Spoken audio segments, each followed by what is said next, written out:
And it's our great pleasure, as always, for Rock Circus to come to Mr. Small's Theater, and we're hanging with Tim Sult, the guitarist of Clutch, great guitars, put out 9 studio albums, has a lot of miles behind him, and probably have a lot more miles in front of him, wouldn't you say? I would certainly hope so. Yeah.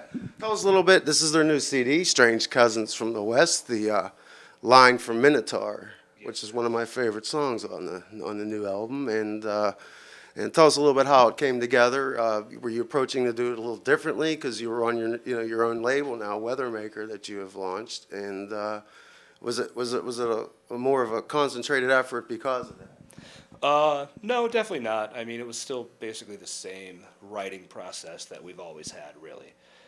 But I mean, really, realistically, this kind of counted more because it's on our own label. It's our first full-length studio album that we've put out on our own label, so I guess we'll see what happens with that. Williams reached #1 on the charts for independent release when it first came out, that first week, I believe. I'm not sure, to tell you the truth. Yeah. Okay, that's awesome then. In the rock charts, yeah, you were #1, but it was like number 63 on Billboard or something like that, I think. I'm not sure exactly where it went to. You don't even follow that stuff. No. I mean, I was told, but I already forgot. Now, is that why you guys launched Weathermaker? Now, you have done a lot of label jumping over the years. Was that a part of the reason why you decided to launch Weathermaker Music? And, how did that come about?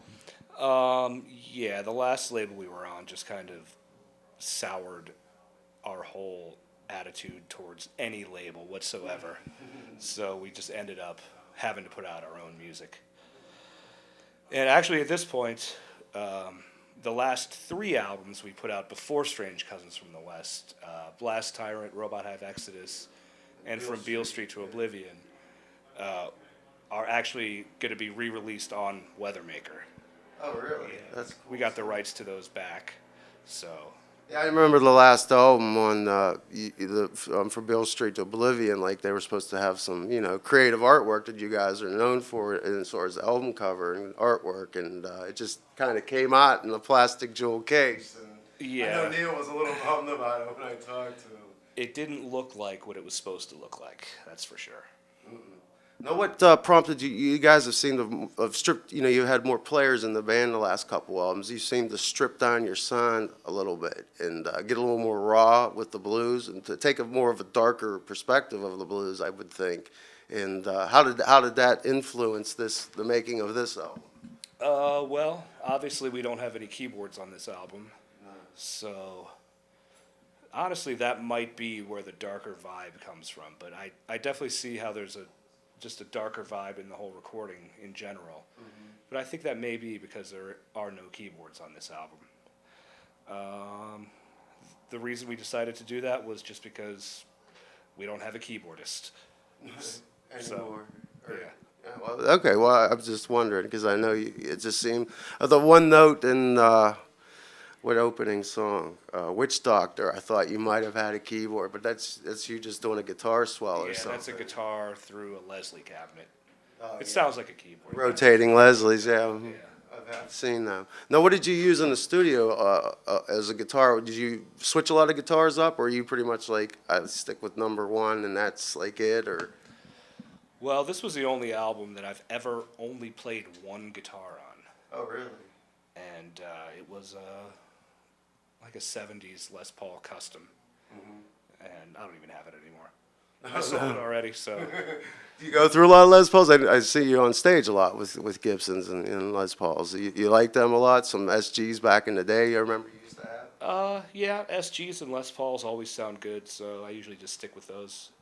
Did you use like an orange cab for the recording, or your orange cabs, or you're in the head? Or? Well, amp-wise, I used a 100-watt Marshall and an orange Tiny Terror, actually. Those were the main amps on the album. Oh, really? Really? And how, like, when Jean-Paul comes in, does he? Do you lay? Did he like lay drums on like 5 different drum kits? From what I was reading from the album, is that what he? Is that? Am I right, or? 5 different drum kits? I don't know. I just saw these little notes next to the songs, and then I saw like in the subtitles it had different drum kits. And I thought maybe he like used a different drum like kit for different songs. Kind of like a guitarist is with different guitars. I thought maybe he was like that with drums. I think I need to look at the artwork a little more. So maybe you know something that I don't. I don't know. I was just curious, you know. I was like, what are these weird little symbols? And then there's a key over, in in the artwork, and it has like Slingerland, whatever. Oh, the snare drums he used? Yeah, Is that what it is? is that what he does with each song? He uses like a different snare, or? I have no idea what he did snare drum wise, to tell you the truth. Well, I wasn't paying attention. I mean, when he lays the fundamentals down, and is that when you and your co-partners come in and figure out what the music's going to be like, or do you just record live together as one unit, or?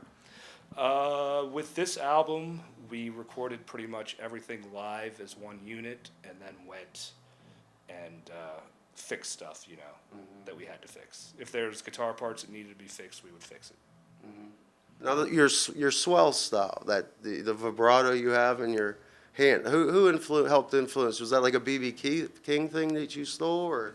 Vibrato I have in my hand? Yeah, like you play a lot of, guitar. I play guitar. I don't know, like the swells you do. A lot of your lead work has where you just bleed a note, I honestly have no idea where that comes from. Obviously, it's just a blues thing, but there's really nobody in particular that influenced that.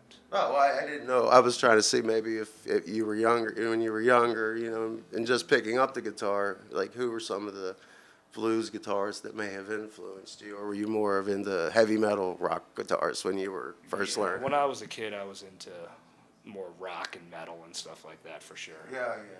Well, I mean, as you get older, the blues, they seem to sound better, and the way you've adapted them into your music, it just is, it's taking it to a new level and a perspective, and with Neil's vocals, it's just, it's over the top. I mean, this is a phenomenal album. I mean, it just blows me away every time cool. I listen to it. Thank you very much. But you working on any new videos for it, or you don't do a lot of videos? I notice usually just like maybe one per album or so. Well, I heard a rumor about an Abraham Lincoln video. Okay. That we're not going to be in, but it'll be a good video from what I heard. Now the video you did for 50,000 Unstoppable Watch, you were out touring on location or off a location, and you kind of had to tape all your parts away from where it was being produced at. And was that a weird experience for you? Or? It was actually the easiest video shoot of all time. Oh, that's simple. All I had to do was stand there and play the song a couple times. Cool. It was awesome. You let Neil get crazy with the masks and stuff. I thought maybe Jens all could wear them. Too hot. Too hot. So Jens are off to Australia next year for the what's that? The Soundwave Festival. You've been a part of that before, or is this something new for you guys? This is something new for us. This is the first time I've ever heard of the Soundwave Festival. So. It sounds like it's a pretty big deal. I mean, how many dates are out on it? 5 dates. 5 dates. Well, it's not a big continent, so. Well, it's a huge continent. Not many people. Not many people. It's spread out. I also wanted to ask about the Full Fathom 5. This is the DVD that I have, and the CD as well accompanies it. Was also released on Weathermaker Music, and was this a partially recorded here at Mr. Small's Theater? Yes, it was. And so it's Pittsburgh legacy and clutch now. But what made you pick Mr. Smalls out of all the venues? Well, we recorded a bunch of shows, and we just picked what we thought were the best performances out of those, and the Mr. Smalls performance was one of the winners. One of the lucky 3. And you know what? I know there's actually some filming going on again tonight for our next DVD. So. Oh, okay, cool. Yeah. Museums are already like putting that into the bucket or working on it. Yeah, we're starting to compile material. So with the Abraham Lincoln, are they going to have like actors and like stage stuff, or is this crazy all over the top stuff? You know what? I have absolutely no idea what's going on with it. The guy that did this DVD is going to put it together. Oh, okay. So. Yeah, cool. I believe in him. I would look forward to that. Now, you played Bonnaroo this year? There was a rumor of us playing Bonnaroo coming up next year. But we didn't play this year. We played a few years ago. A few years ago. Now, as an American experience, that's probably like, is that one of the largest crowds you've played for in America, or has there been maybe comparable ones? We've played some big shows for sure, but yeah. I mean, we were just playing the side stage. It wasn't like we were playing in front of 80,000 people. Oh, We're really? just playing, you know. Indians deserve the goddamn main stage, man. That's bullshit. Of course Maybe not. next year. Maybe next year. Well, I appreciate your time, Tim. I know you want to get back up and jam with your buddies. What's the band? Lion Eyes. Lion Eyes. I'm sorry, I'm a little out of it today. Right now, we're going to roll right here, Mr. Smalls. This is the video, 50,000 unstoppable watts.